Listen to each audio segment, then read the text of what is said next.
As the last days unfold and the wrath of God is poured out upon the world, our text for today in Revelation chapter 17 speaks about the great prostitute, Babylon, and the beast, who is the Antichrist.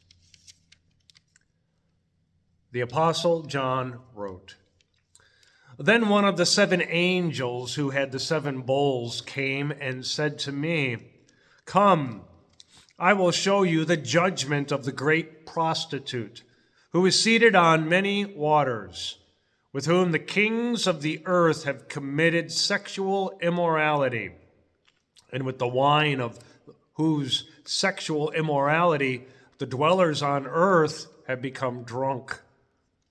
And he carried me away in the Spirit into a wilderness. And I saw a woman sitting on a scarlet beast that was full of blasphemous names. And it had 7 heads and 10 horns.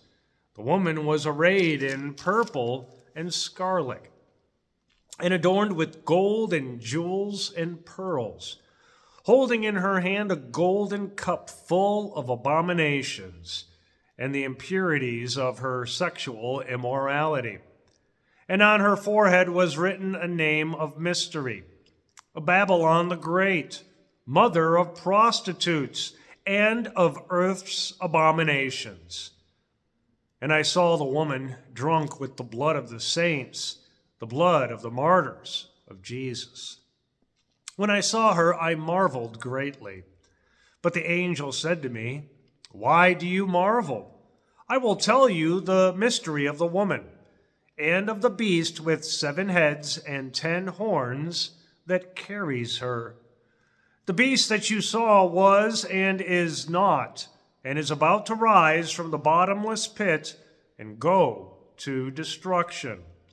And the dwellers on earth whose names have not been written in the book of life from the foundation of the world will marvel to see the beast, because it was and is not and is to come.' This calls for a mind with wisdom. The 7 heads are 7 mountains on which the woman is seated. They are also 7 kings, 5 of whom have fallen. One is, the other has not yet come. And when he does come, he must remain only a little while. As for the beast that was and is not, it is an 8th, but it belongs to the 7, and it goes to destruction.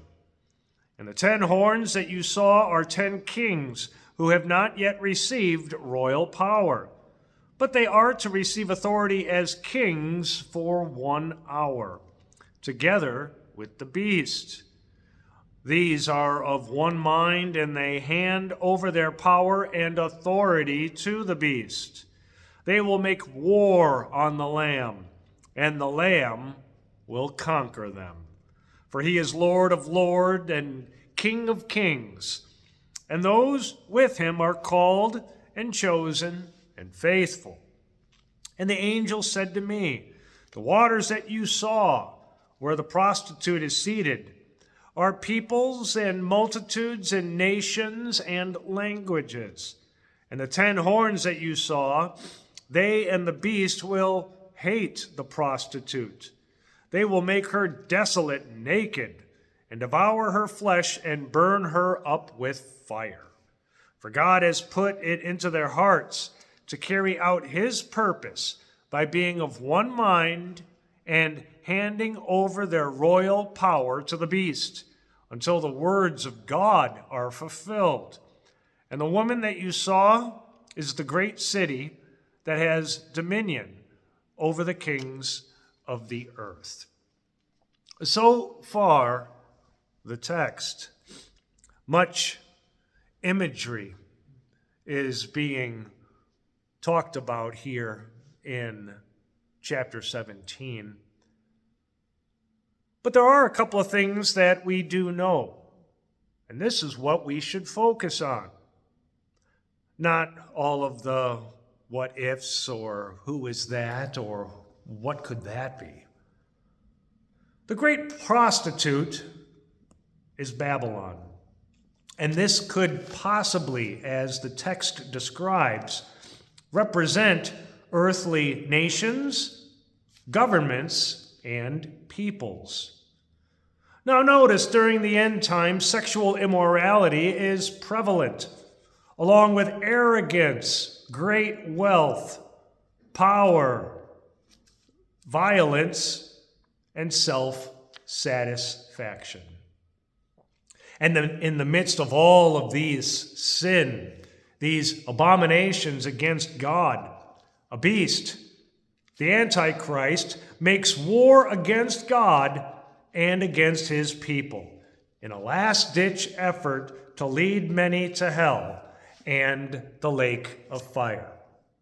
But once again, over and over in the book of Revelation, it reminds us about the end scene where the Antichrist and Satan and all of those that choose to follow him, those who are not written in the Lamb's book of life, they will all be thrown into the lake of fire forever.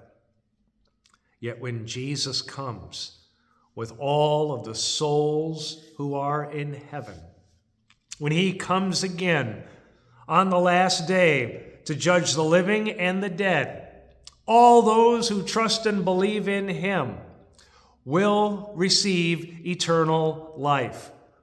We who trust and believe will not only receive eternal life, but will also be with the Lord, with God the Father, in his new creation forever and ever.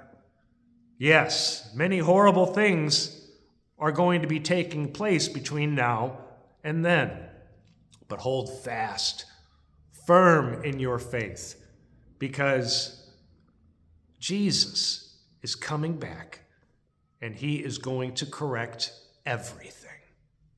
Thanks be to God.